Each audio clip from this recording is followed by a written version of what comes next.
My guest today, Perfect. Christopher Hale, ran as a Catholic Democrat for Congress in Tennessee in 2020. He's a nonprofit exec, someone who worked for the Obama campaign, and he's the author of a super popular Substack called Letters from Leo, which chronicles the work of Pope Leo, the first American Pope. I should say Pope Leo the 14th, who is the first American Pope. Christopher, welcome to Inter Immigre. Thank you for having me. It's an honor to be on today. I have to ask you the Catholic question. Are you named for Saint Christopher? I grew up in a very secular household. I Okay. think I was born in '89. Me and Taylor Swift and AOC all the same great year. Christopher, I think, was the fifth or sixth most common name of that year. So it's just a cultural name. But I actually started growing more affinity towards the name as I grew up and started knowing more about my faith. But no, I mean it was from a baby name book more than anything. Honesty is the best policy. Yes. Okay, Christopher. So I always ask everyone on this show, what do you do for work and what do you do for fun? Absolutely. Well, if I look a little bit haggard, forgive me. So I'm a Democratic operative. I am a consultant for help Democrats who run for office. I had three last night, run in Virginia and in New Jersey. I also help nonprofits and actually for-profit organizations as well, but mostly help Democratic organizations. It goes from the far left, DSA, to like the Joe Manchin type Southern Democrats, which I'm more moderate in my own politics. But I help Democrats win tough races, particularly in red parts of the country. Where I'm from, Tennessee, would be a great example. What I do for fun, I love working out. I got into the group fitness phase phenomenon, particularly during the pandemic. Any of your viewers that live in big cities might be familiar with like Barry's Boot Camp. That's like a big rage, and I'm near 1,000 classes actually. So I've gone really deep into that, and so I enjoy group fitness. I enjoy hot yoga. It's kind of cultish, but it's a lot of fun. And I also read. So someone a voracious reader, some might accuse me of cheating because my Goodreads, oftentimes to meet those goals, I do audio books. But yeah, working out and reading, and I love traveling as well. I'll actually be going to Pakistan in about a week and a half. So it's a new country to add to the list. But that's I'm always on the go for sure. Oh, I love all of those. I mean, I love exercise. I'm a huge climber.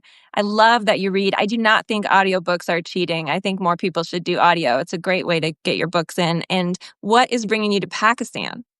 Great question. So, I have been invited. So, I actually, if you're ever in New Delhi, I do a lot of commentary for the past few years on Indian television, and so about American politics. So, you'd be surprised, huge market out there, and a lot of people are very interested in what's going on in the United States. But from that, there was a Pakistani group who said, "Hey, you do a lot with India. Would you actually be interested in learning a little bit more about us?" So that's how this sometimes works in Asian affairs. Is perhaps there's jealousy of sorts that Americans are giving attention to one place versus the other. So I'm going to a group that was hopefully going to help me understand a little bit on what's about the history of the Pakistan American relationships, but also be meeting some Christians as well, Christian minorities on the ground. There's about, I believe, 1% of the population in Pakistan identifies as Catholic, as Christian. So I'm excited to meet some of those folks in Islamabad as well. That sounds amazing. Well, I'm bringing you on because you write letters from Leo. I don't know if it's just you, if there's multiple authors. No, it's just me. It was a side. Talk about a side gig. I do it like an hour a day, so it doesn't pay the bills in terms of like my full time job. But it definitely exploded in a way that was surprising to me, and we maybe talk a little bit about that. But I think that it's not because I'm a great writer or anything, but I think there's a market out there for people who really want to consume information about this Pope. You're a Substack writer as well, so we get a lot of data. But I do surveys of my readership, and about 60% of my readers are irreligious. So I'm not talking to the MVP Catholics. We're not doing daily massers here. We're not doing folks who are particularly in on the different nuances of systematic theology in the Catholic Church. But I think whether you're on the left or the right, I think that the idea of evangelization, sharing the goodness of our faith, and et cetera, is actually an important role. And so I think that one of the things it's actually served as is, I think I'm educating a lot of secular progressives on the Catholic Church, and a lot of these folks are actually considering taking the church seriously as a moral and political force for the first time in their lives. So I think that's actually what's kind of come about it. But yeah, so it's just me. I don't really have time to manage anything else at this point in time, but we'll see how it goes. It's gone a lot. It's grown in a way that I never conceived as possible. Well, it's awesome. So it's about Letters from Leo, the Substack that Christopher runs is about Pope Leo, what he's doing, what he's saying, the first American pope. And maybe we could just start for people who aren't Catholic. What is a pope? Yeah, it's a great question. So, canon law, which is a big word for basically church law, says that the Bishop of Rome, which is the Pope, presides in unity over the entire church, and he's supposed to confirm his brethren in the faith. Now that's what's interesting about Catholicism is oftentimes in our structures, they can be really dense and really heavy. I find it's intriguing that the ecclesiology, the theology, the papacy is actually quite small. It's really for each pope to form his pontificate, what he conceives. Up until Pius IX, he was the head of the Papal States. He was a king, essentially, and then there's more and more pastoral ministry that's emerged in the past 150 years, but particularly since the Second Vatican Council. So he presides over the church, but that second part is really important too. He's Il Papa, which is Latin for the father, for the dad, and so he is supposed to be a pastor. He's supposed to be a pastor, and I think one of the things that has really shifted is I think a lot of people grew up with the expectation that the Pope would be, to use a Latin phrase that we use, ad intra. He'd be really focused on the internal managerial affairs of the church. But really, we've seen for some time, really starting with Paul VI, that the Pope has been really ad extra, which was Latin for the outside, to the outside. So the Pope speaks a lot on political affairs, and that can cause some consternation, obviously, from both the left and the right, who say that the church should just, stay in its lane. But that genie has been taken out of the bottle.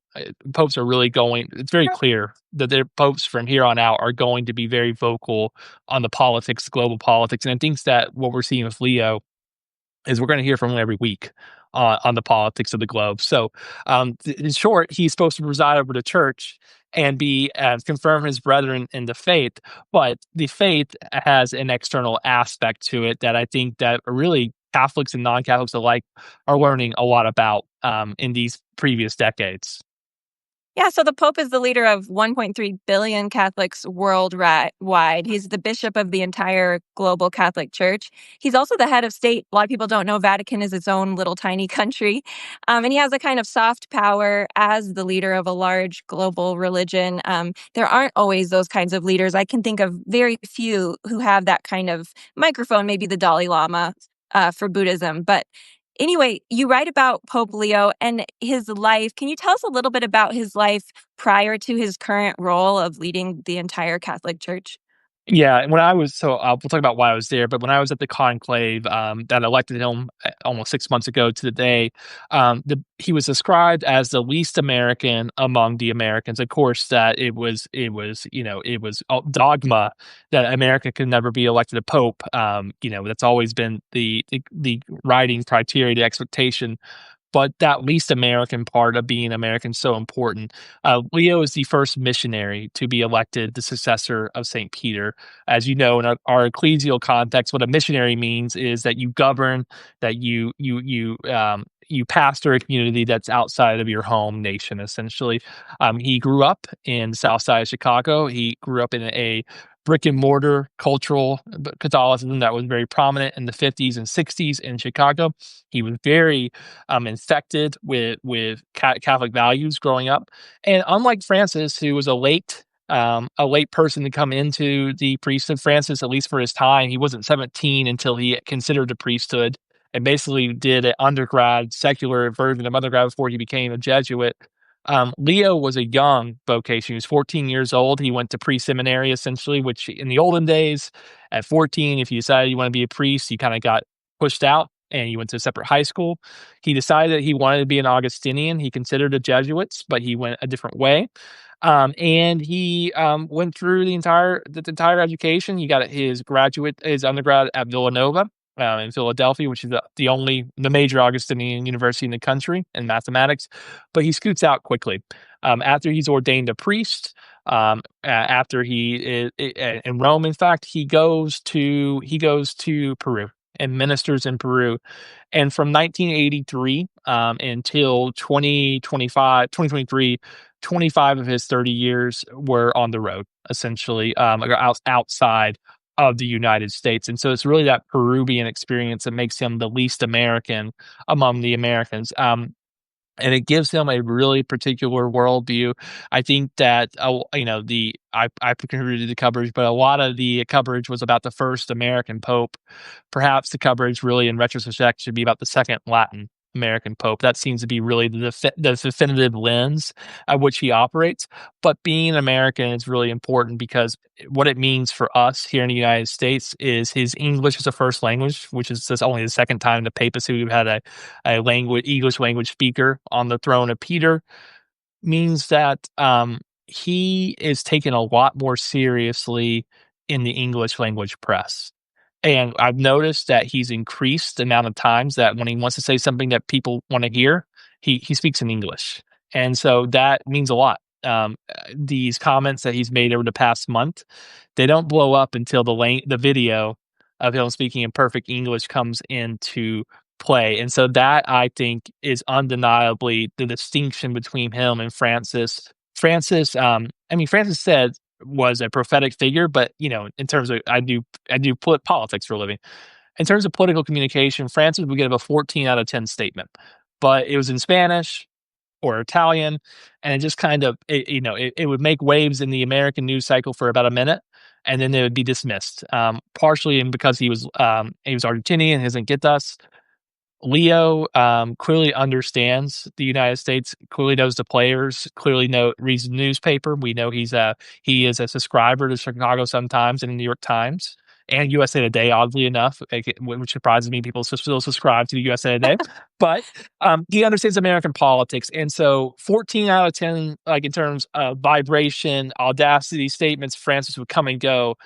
What's remarkable about Leo is Leo will say a 5 out of 10 statement, but the American press, as self-centered as we often are in this country, we really like to ratchet that up. And so Leo's somewhat, I would say, coy or thoughtful statements really ricochet around the United States. And so I think that's really the most remarkable thing that I've been seeing, and probably speaks a lot to why Letters from Leo, my Substack, has had some success, is people are consuming this man in a way they did not consume his predecessor.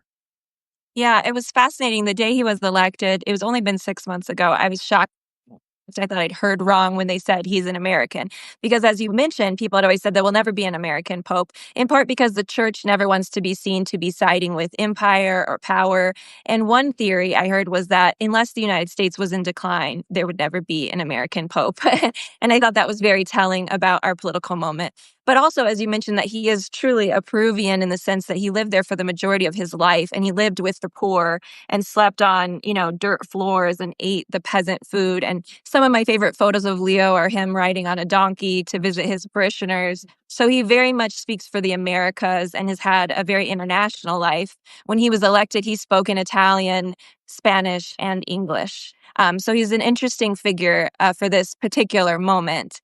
I guess I want to ask you, does the Pope still matter? I mean, Catholics are only 20% of the United States. Does he still matter? Is he just an old guy who wears a funny hat? Or, as you're saying, maybe he does matter when he speaks. Do people listen, even people who maybe aren't Catholic?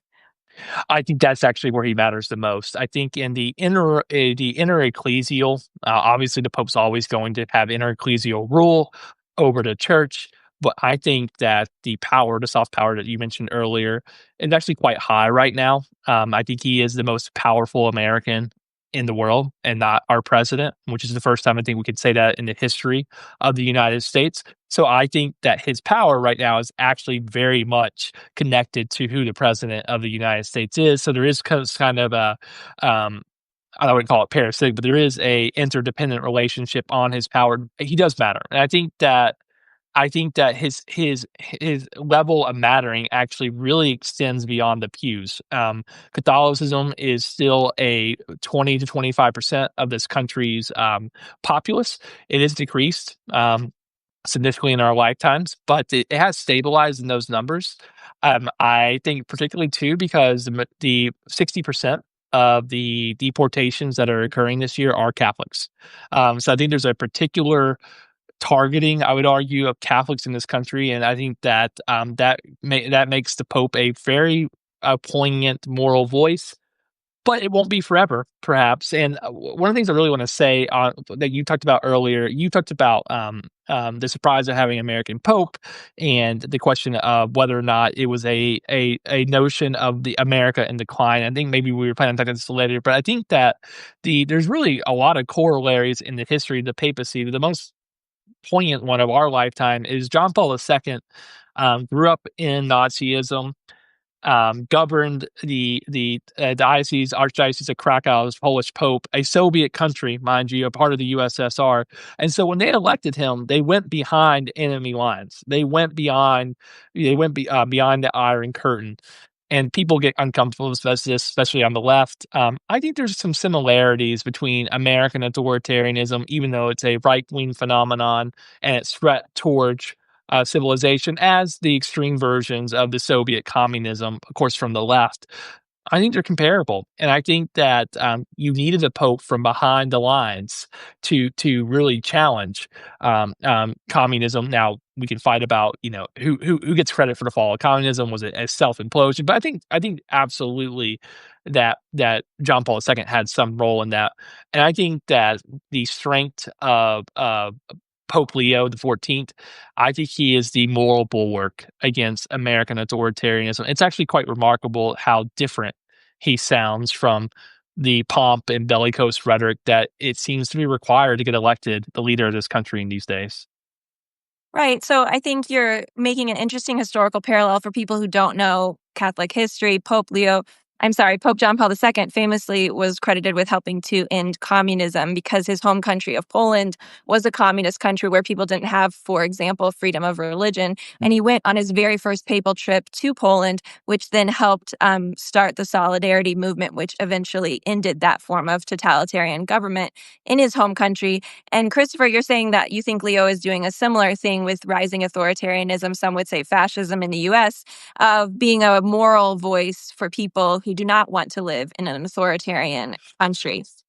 Yes, and I put a post on my it's one of my, I would say, kind of the Magna Carta of how I view Leo in this moment. You can find it on my Letters from Leo page, but I say that basically he's fighting against the empire of lies. But my argument is really that it's a long game, and there's been discomfort. I've gotten significant pushback from the left as well, who think that I'm over politicizing the Pope, and I think that's a little bit, Pollyannish. The Pope's always been politicized throughout the, modern history, and there is needs to take, engage the Pope in politics. And it's not about Pope Leo, going against the Republican Party. It's not about Pope Leo going against Donald Trump. It's about Pope Leo going against, I would call, a godless, secular authoritarian ideology that has a tremendous cachet here at home, and it cloths itself in the mantle of religion, but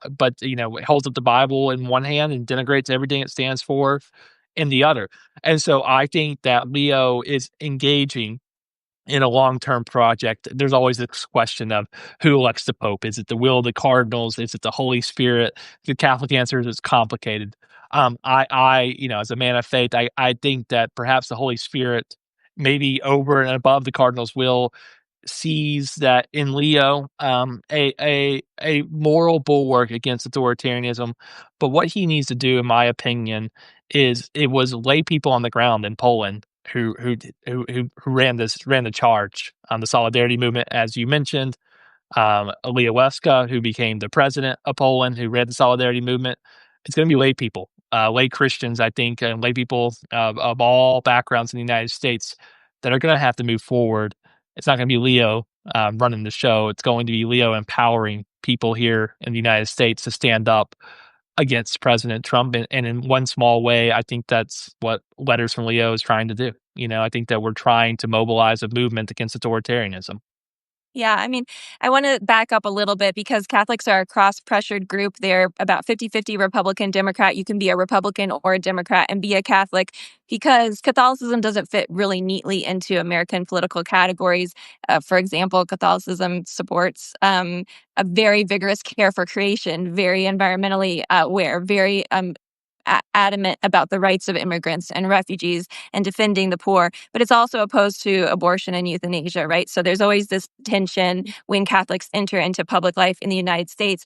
But politics and religion have been put together, in particular, by the Republican Party, which has really branded itself under Donald Trump as the defender of quote unquote traditional or Christian values. I mean, President Trump recently shared a meme calling the Democratic Party the party of Satan. So I want to back up and talk about that a little bit because obviously Christians can be Democrat or Republican. But how did Christianity in the United States get so almost exclusively associated with the Republican Party? So I think there's really two things at play. I think there was an alliance, proactive alliance between conservative evangelicals, particularly here in the South, and Catholic conservatives under Pope John Paul II, the Falwell John Paul II alliance. Even though I don't know if John Paul II would like his name to be said in that, but there was an Yeah. attempt. There was an attempt, particularly around these issues of abortion. And it was you got to realize in 1970, when John Paul II was elected in October of 78, the most prominent Christian in the world before him was Jimmy Carter. And so Jimmy Carter, of course, being middle left here in the United States, there was a sense and supported heavily by what would become the evangelical community, the Baptist community in the South.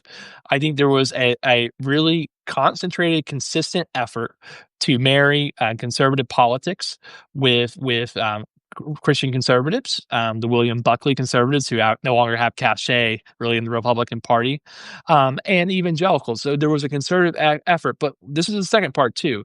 I think the Democratic Party lost touch with reality. Let me be very frank. I think that my party today is still out of touch with reality.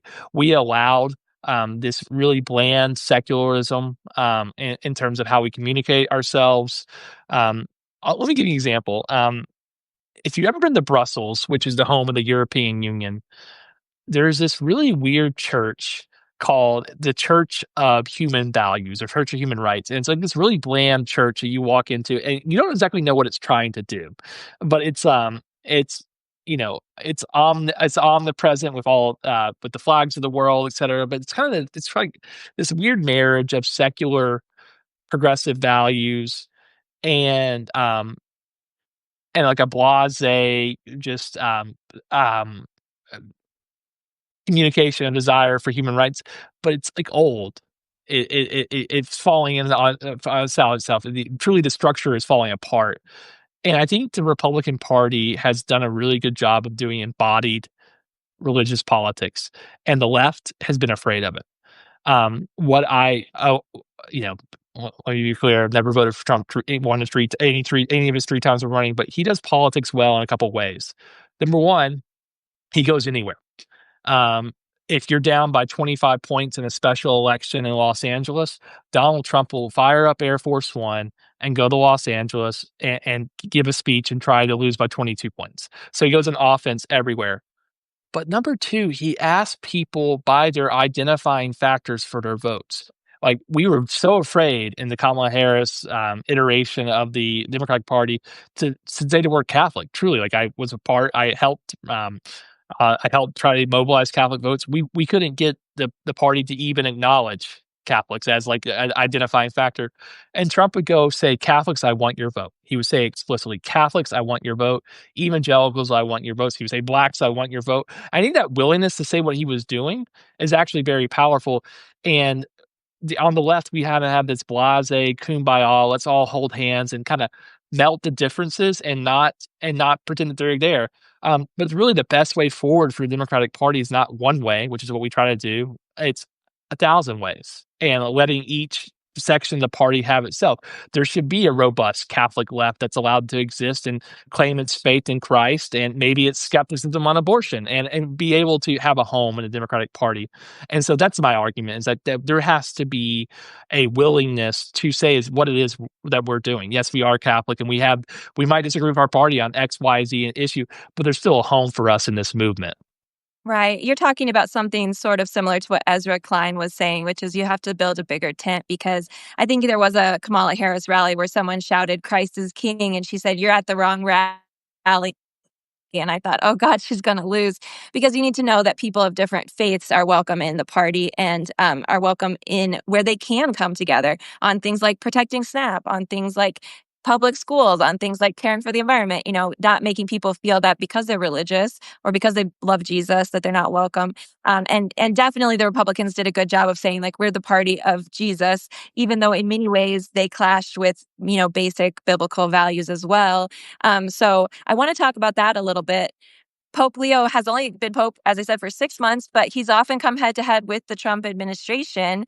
Why do you think that is? I mean, J.D. Vance converted to Catholicism. He's the Catholic vice president of the United States, and he's been called out now by not one, but two popes. So why is that? Where is that conflict happening?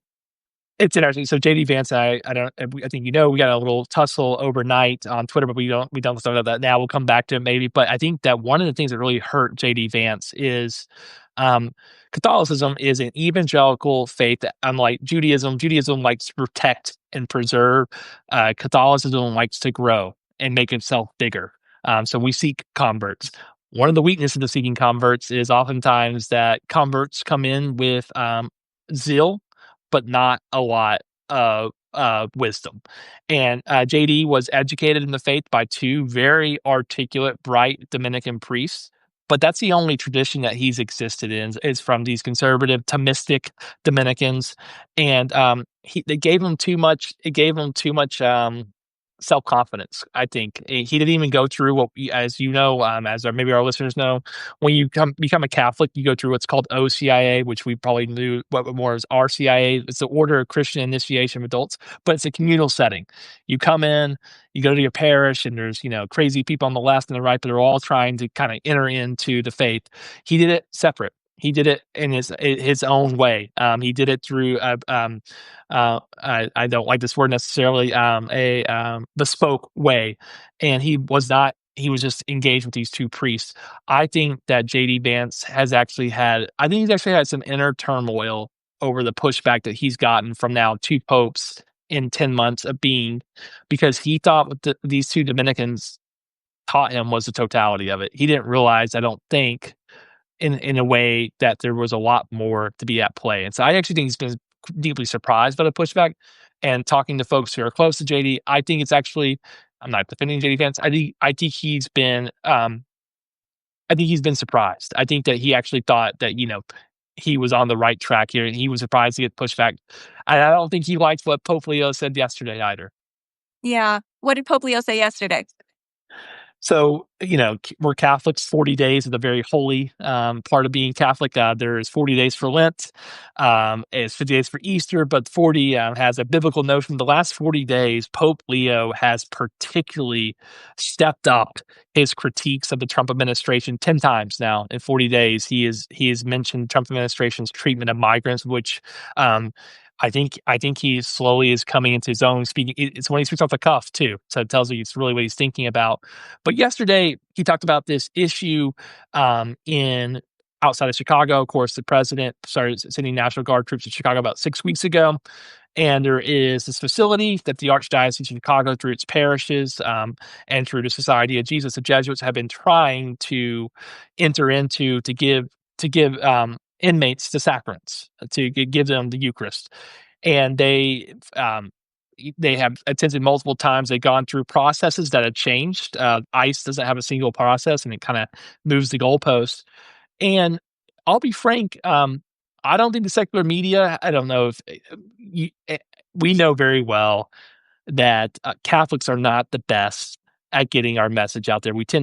I we tend to be a little boring, a little bit too in the weeds. We're not good salesmen all the time. I don't think the story really got a lot of play because we weren't actually selling it that great, but we set on doing it. The Chicago Sun-Times wrote about it, Letters from Leo wrote about it, and it finally just started getting out there enough where, a reporter asked the Pope about it. Pope Leo has this interesting Tuesday ritual. He goes to Castel Gandolfo and takes a day off, and he leaves the grounds every Tuesday night and takes questions. So it's like a weekly press conference. It reminds me of Trump with the Marine One helicopter in the background. But these have been fascinating, press conferences. And I think the media knows that there is more clicks to be had, more notice to be had if we talk about American issues. And so the question he got was about the treatment of migrants in ICE facilities. And he said two things. He said that they need the rights to enter. So he critiqued hard President Trump and Vice President Vance's inability to allow these priests to enter into the facility to distribute the Eucharist, which, of course, you and I know is the source and summit of the Christian faith, of the Catholic faith. But also, too, he said something quite, I don't think actually he's got enough play because I don't think reporters really understand the context of it. But he says, at the end of the world, he says that phrase. So he uses that phrase at the end of the world. Uh, Jesus tells us, and this is referring to a gospel from I believe, the Feast of All Saints Day. Jesus tells us that God will judge how we treat the foreigner. So, I mean, he says pretty explicitly that President Trump, Vice President Vance, the administration's salvation is at play. I couldn't help but wonder if he's read President Trump's comments. President Trump for the past couple of months has been musing about whether or not he's going to get into heaven or not. And I thought it was really remarkable. I don't think we actually really picked up on that. It seems that Leo says yes. Well, there's a formula here at play to get into heaven, and um, I reached out to a White House source, as a spokesperson. There's about 30 spokespersons for the White House. He refused to go on the record, but said off the record, the Pope doesn't know what he's talking about. And JD Vance asked me to reveal that person in Twitter, and of course I refused to. But remarkably today, the DHS more or less said the same thing. The Pope does not know what he's talking about. They disagreed with the Pope's characterization, remarkably, of what's going on in his own church, the Archdiocese of Chicago. It's a big deal. And I think that what I've seen here is I have not seen one prominent Catholic in this country defend the Trump administration's actions, Republican or Democrat. I think they're in a political jam here. They've got to figure a way out of it. But I think that I think that this is a bridge too far. Right. So what you're talking about there is that I grew up around principled conservatives, and one of the fascinating things about our political moment is that MAGA so often contradicts traditional conservatism, what we would have thought of. So religious freedom is a big issue for them. And here you have priests standing outside of a prison wanting to bring Eucharist to prisoners, which is their right. This is a religious freedom issue. And the ICE is saying, no, you cannot access the facility.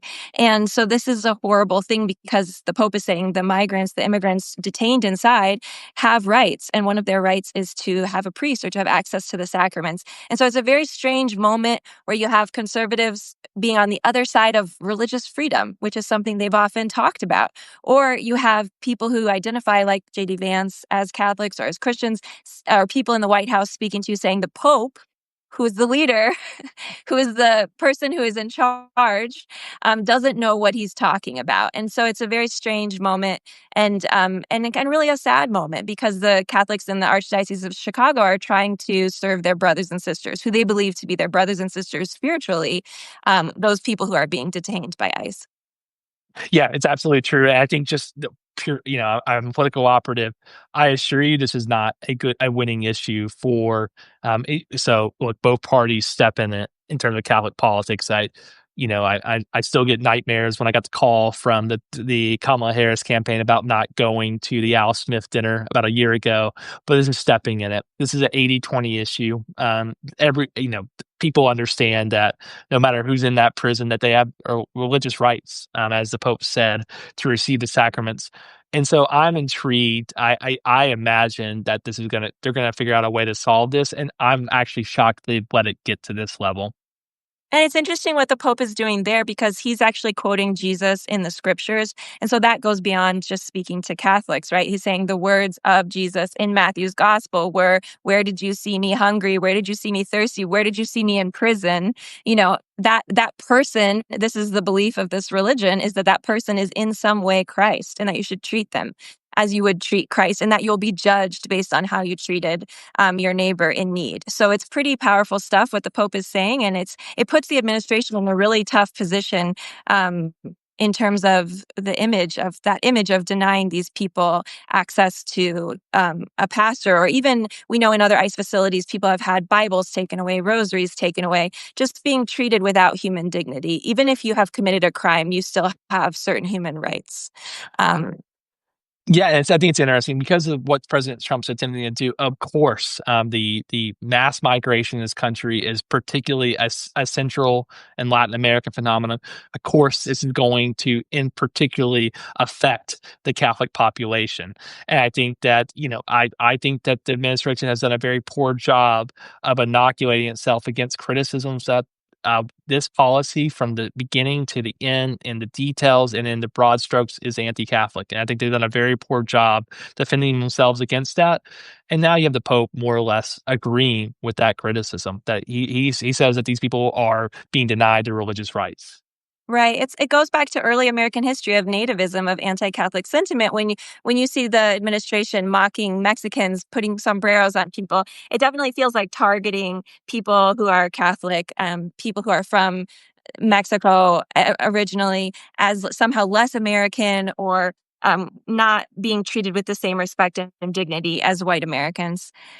I want to speak about Catholicism, how it's been picked up by the alt-right. So Catholicism has been kind of picked up as a brand. Perhaps it's sincere, perhaps it's a brand, I can't say, by figures on the alt-right. I'm thinking Russell Brand, Tucker Carlson, Nick Fuentes, the white nationalist, Candace Owen. These people have converted to Catholicism. They've chosen it. They weren't even born into it. I mean, Steve Bannon was born into it.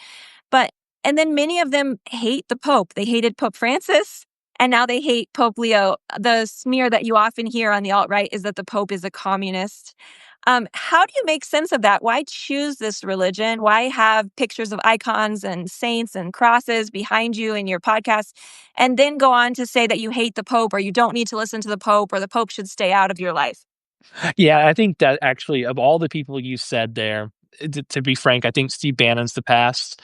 I think Tucker Carlson's the past. I think for every one of your listeners, and I'm writing an article that will come out tonight about the Groypers, who is Nick Fuentes. Nick Fuentes is a 27-year-old. He's not a convert, actually. He is a cradle Catholic from Chicago. He is the future of the Republican Party. I think that what has happened, I know I've studied Nick, so I'm probably the only person on this planet or on this screen that's ever gone on Rumble. I actually spent a lot of time in dialogue with Groyper Catholics, with young men, particularly because I think a lot of them are I'm trying to do missionary work here, but I think a lot of them are actually open to a different way of proceeding. And they're young. They're very young, obviously, but there's an obsession really with fascism, and that's really I've found kind of consistent. Nick himself is against the traditional Latin Mass. He's not into it. He said that Michael Boris, who maybe some of your listeners to, was like who ran church militants, like a weirdo. So he's actually mainstreaming himself. When Marjorie Taylor Greene, back when she was, she got through any information. He said that Pope Francis was damned to hell when he died. He defended Pope Francis, so he's playing politics very well. But Nick Fuentes is the future of the Catholic Groyper movement, and I think that what is the particular node that he really hones in on is he takes these anti. Um, Netanyahu sentiments that we have on the left and turns them into pure anti-Semitism and this disdain towards the Jewish community. Here's what's remarkable about it. If you, I know you do, but when you spend time outside the United States, you travel abroad, the support for the Israel nation state at the levels it is a particular phenomenon in the United States. If you go to Ireland, if you go to anywhere in Europe, the disdain at what Netanyahu has done in Gaza is through the roof. And of course, our last two popes held that very deeply. I find it interesting that they were more vocal on this, because I think that Benedict the 16th, being German, had a very, obviously, and growing up, understanding the Holocaust, had much more hesitation of criticizing the nation state of Israel. And of course, John Paul II, growing up during the Holocaust in Poland, had much more skepticism, criticizing the Israeli nation state. But both these popes have been more vocal in criticizing Netanyahu, and I think that is what's bringing the Groyper movement together. There are, of course, anti-women sentiments, anti-black sentiments, but those strike me as more trollish. I think the heart of what they actually believe in is a disdain of Jews, and I think that, sadly, there, of course, in our own history, is a significant tradition of that, and so I think that, they can strangely align themselves with Leo's statements criticizing Netanyahu, but put in there something that Leo didn't say, or Francis didn't say. So I think that's how they find communion in their own hearts with Rome, is by that they perceive as the anti-Israeli stance, anti-Jewish stance to be more specific. And so I think that is the biggest that's the biggest area of growth. Look, we know that the Catholicism in the United States is decreasing. It's set among Gen Z. It is increasing among Gen Z. I'm a 36-year-old Catholic. I'm the part of the least religious cohort in the United States. An 18-year-old, the 18 to 22-year-old, 18 to 24-year-old, they're practicing religion at 3 to 4 times the rate as 35-year-olds.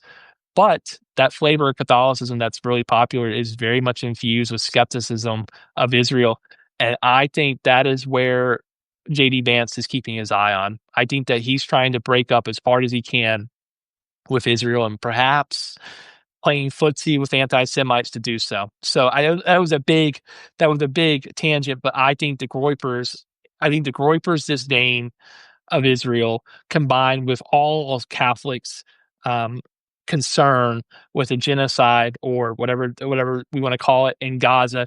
I think that's what's fueling this, and Yeah. I think that's underappreciated. And I find that folks who don't what's going on in the Republican Party right now, that civil war we're talking about, is really, to be very blunt, is a religious front between those Jews, the Jewish conservative Christian, evangelical alliance that we talked about earlier, that has always been pro-Israel, that formed in 1980s, and this new alt-right, as you said, Groyper Catholicism, which is very much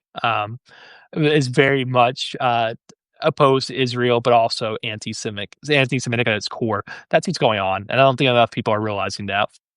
Yeah, and I feel that it's very dangerous because every pope in my lifetime, I'm 41, so every single one has been brilliant, and every single one has spoken very clearly for peace and have all wanted peace and the end of war. And so, of course, the Pope in Francis and Leo have condemned the war, especially when it is targeting civilians, which also goes against just war theory. Part of Catholic social teaching is you can never intentionally target civilians. So, of course, they've criticized Israel's war in Gaza, but that is so very different from a hatred of Jewish people or a hatred of any people based on their ethnicity. But in particular, it's horrifying to hate the Jews and call yourself a Catholic because Jesus was Jewish. And so to be a Catholic is to acknowledge the Jewish people as important and as holy and having insight into the very mind of God. And so it's a very strange thing to see this happening, and it's a chaotic period where people are trying to figure out what is the future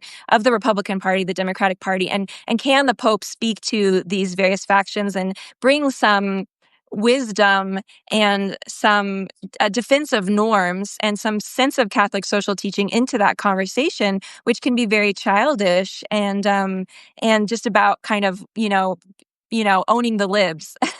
And so I think Pope Leo is interesting because he's quiet, he's a listener, he's soft spoken, but he's definitely trying to enter into that conversation and bring some wisdom and some of the actual Catholic social teaching into the conversation. Absolutely, and I think that the one thing I would say is when we think about this going forward, the left is going to have temptation, because I think that Nick Fuentes openly flirts with hitching itself to the left, because he conceives that there's definitely anti-Israeli sentiments that are probably the majority of the left, but he thinks there's an anti-Semitic um, ideologies that he can work with. So I think remarkably, the old school Catholics cared about abortion, they cared about contraception, they cared about all these other things. These new right wing Catholics care about Israel, and they care about anti-Semitism, and they care about blood and soil nativism. So I think that is going to be JD Vance's biggest issue for getting the nomination in 2028. But also, I think for the left here, and for my own party, there's going to be a temptation that a bigger party is always better.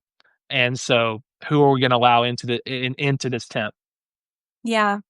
I think, it's hard because people don't know that Catholic social teaching exists. And so things like racism are a sin. I think everyone knows that abortion is a sin in the Catholic Church, but people don't know that racism is a sin. Can you tell people, like, your life has been on the intersection of politics and Catholic social teaching? Like, what is Catholic social teaching?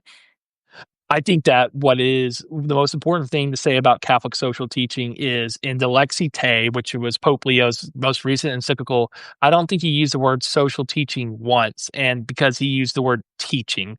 And a lot of people think that Catholic social teaching is a compendium to the faith. It's, there's faith and morals, and then there's social teaching on the side. Uh, Catholic social teaching is teaching of the church, but it essentially is how the church and how the faith ask us to consider the issues of our day, the politics of our time, and we used that phrase earlier, ad extra. So it's to the world, it's to the people, and so it's asking Catholics to consider the church's teachings on the dignity of human person, the dignity of work, of all these profound ideas in the politics of our day. And since the Second Vatican Council, it's really become front and center. But I would be very careful on folks. I would encourage. I'm going to give a little critique of the academic movement of higher universities in the Catholic Church. And I work with academics all the time. The Catholic higher ed and the Catholic left academia is caught up in the thick of thin things. It's too jargon. It speaks in ways that are indecipherable, um, and and it's also too afraid of politics. It thinks that it can. We love on the Catholic left to do incredibly beautiful, verbose letters signed by 50 academics that no one's ever heard of that will never have an impact on the rank and file politics of our country. I think for Catholic social teaching to have an impact actually in the politics of the day, we've got to get rid of our overeducated, sipping tea, talking about Catholicism, around academic circle to really engage in politics. And I get a lot of critique for being too political. I think the sin is actually being not political enough. I think that of course, we maintain the dignity of our faith's teaching on all these issues, but if it's not engaged in the politics, which is not a dirty word. Pope Francis famously said that politics is one of the highest forms of charity because it's in service of the common good. So I think as long as we engage in politics with the realization that politics, in the words of Pope Benedict, is not salvific, I think it's good. And so Catholic social teaching at its core is about engaging the church's teaching in politics in everyday Mm, life. right. And so it's saying that it's a spiritual thing to go to mass and pray, and it's also a spiritual thing to feed the hungry, that those are both living your faith and that they're not separated. They're all integral. So we're going to end with some more lighthearted questions because the news is heavy. We have a perilous moment in U.S. democracy. You're talking about Nick Fuentes as the head of the future of the Republican Party. I mean, it's horrible. He just said he loves Stalin. So I can't get my mind around sometimes this moment because it's just so strange and there's a lot of concern. I know a lot of my listeners are heavy with what's going on, but we have this beautiful Pope who's defending democracy, defending freedoms of the press, defending the rights of migrants and their human dignity, and really trying to bring some morality into the conversation globally about the human person. So I want to end with some more lighthearted questions from you, Chris. We're going to do a little Catholic throwdown, kind of like Stephen Colbert style. Okay. I hope I do Okay. okay. Are you ready? Who is your favorite living American Catholic? My favorite living American Catholic. I can't do Pope Leo. Let's skip on that. Um, Shoot, I feel like you caught me on this. I think It could that be Pope Leo. No, I'm actually gonna go with someone who died a month ago. Now, but so I'm cheating a little bit, but, so Sister Rose, who was, Sister sorry, so Sister Jean, who was the former, chaplain to the Loyola University of Chicago basketball team. I think her witness through 108 years of life, 104, 108, somewhere in that, was something that really brought the country together. And I think that whenever a Catholic can be a point of unity and beyond politics, I think it's really a profound witness. Once again, I think that you're not going to convert people with beautiful prose anymore. It's over. Those days are over. Um, Pope Paul VI said that men don't listen to teachers. People don't listen to teachers anymore. Only in first their witnesses first. And so I think witnesses of kindness, of generosity, like Sister Rose, Sister Jean. I'm sorry. I think she really embodies the best of our faith. And there's something about her holiness. I met her during the NCAA tournament when they made that run in 2018. I think there's something about that embodied spirit that we need. We need people like that. I don't associate her with politics, and that's okay. I think that I associate her with the faith, and I think that folks like that are to be revered. And she's from Chicago, so maybe Pope Leo XIV can work on the initial process for the beatification and canonization. I think she was a living saint for over her century of living. I I love that. I would say Father Greg Boyle of Homeboy Industries too. He's a Sure. joyful person, he's funny, and he brings people together. Okay, what's the worst thing about being a Catholic, Christopher? I will say Lips. that yeah, I think, I think going through growing up, especially as the most secular generation, there's a lot of immediate assumptions are made about how a Catholic perceives the world. It's always hard in dating. Ended up dating majority of non-Catholics through my adult life. There's always presumptions about this is the worldview, and so we're stuck, I think, with a lot of folks, having the worst expectations of us because our sins and shortcomings are oftentimes on the front page of the newspaper. And so I think also too, it's been hard in my own party. I think that there's a lot of assumptions that Catholicism. W- Forget about the Republicans saying bad things about, like, saying that Catholics can't be Democrats. So a lot of Democrats who think that Catholics can't be Democrats. So I think that that's been hard as well. Is having to be apologetic. I wouldn't use that word, but having to explain my Catholicism sometimes it's a little bit hard. Yeah, I mean, people just act like you're an asshole if you're a Catholic, and you're like, "How are you? You don't know me. You need to get to know me." Amen to It's that. really harsh. It's a really harsh judgment. Who is your favorite saint? I'm gonna cheat here and actually do my patron. It would be if there's actually a canonized saint that's still in good standing with the church, it would be Saint Peter. Um, he was my confirmation saint. Um, Actually, I'll go with Saint Peter and very quickly and say why. There's a famous story at the end of the Gospel of John where Peter, who had denied Christ 3 times, of course, re-encounters him in a surprise after Christ is risen from the dead, and they had this very weird interaction by the ocean, by the sea, and Peter asked him sorry, Jesus asked Peter 3 times, "Do you love me?" And if you read that in the English, you don't really get the fullness of the story because it sounds like Jesus is, like, kind of pushing down, Peter and saying, "Do you love me?" and forcing him to kind of, grit his teeth and say, "You know that I love you." And scholars say it was for 3 times because of the 3 times he denied Christ. But if you look at the original language, the Greek that it was written in, there's actually a slightly different take that I find inspiring. Jesus asked Peter twice, "Do you agape me?" Which in Greek, of course, means, "Do you love me with divine love? Will you die for me?" And of course, Peter says, "Well, Jesus, you've seen my shortcomings, you've seen my failures on the road to Calvary. I don't agape you, I philia you. I love you as a brother. I love you as a human. I can't die for you." And then there's this incredible moment where Jesus, I think, really shows that an act of mercy, but Jesus is affected and changed by his human encounter with Peter. And Peter, for the third time, instead of asking him, "Do you agape me?" he says, "Fine. Peter, do you philia me?" So he no longer asks for the agape. the self-sacrificial, perfect divine love. He says, Peter, can you love me as you do, as imperfect? And Peter falls to his knees and says, yes, Lord, I will filiate you. And then there's this cryptic ending to it, to the gospel. It says that, it says that Jesus says to him, when you're young, you dress yourself in ways you please. As you grow older, you'll reach your hand out and someone will lead you to places you fear. And it talks about Peter being crucified like Jesus. So the whole point of the story I read it as is that Peter gives his imperfect, sinful love, his philia, to Jesus, and Jesus turns it into divine love. And I always find that to be very inspiring. I find Peter's shortcomings, his failures, his sinfulness. I can't give God my agape, but I can give him my imperfect philia. So I find that to be inspiring.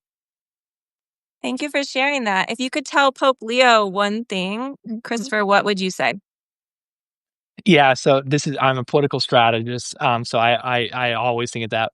But find your champions in the United States, like John Paul II had Leoleska Welch to become the leader of the Solidarity movement.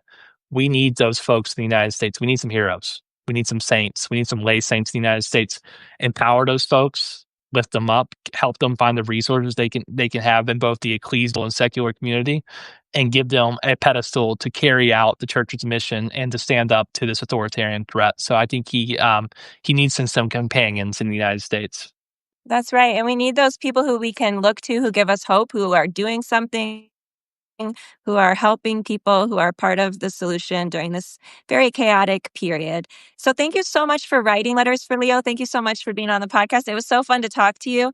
I'm really thankful for your work, and I hope that this introduces more people to what you're trying to do and we keep the conversation going. And in the meantime, do the hot yoga, because it's going to be a long 3+ years. So, keep taking care of yourself because there's a lot of things that are scary in the world. I mean, I'm not the Pope. Trump is talking about testing nuclear weapons, and so we all need to really keep taking care of ourselves physically, emotionally, spiritually, so that we can stay healthy enough to keep doing good work. And nobody wants to be hopeless. And I think Pope Leo is a figure of hope, whether you're Catholic or not, in the world, and a figure of goodness. So I'm thankful for that. In a world that doesn't always feel so good, it's lovely to have people you can look to who inspire you in some way. So thank you Thank you so so much, much. Christopher. I appreciate you. Appreciate it. Thank you so much.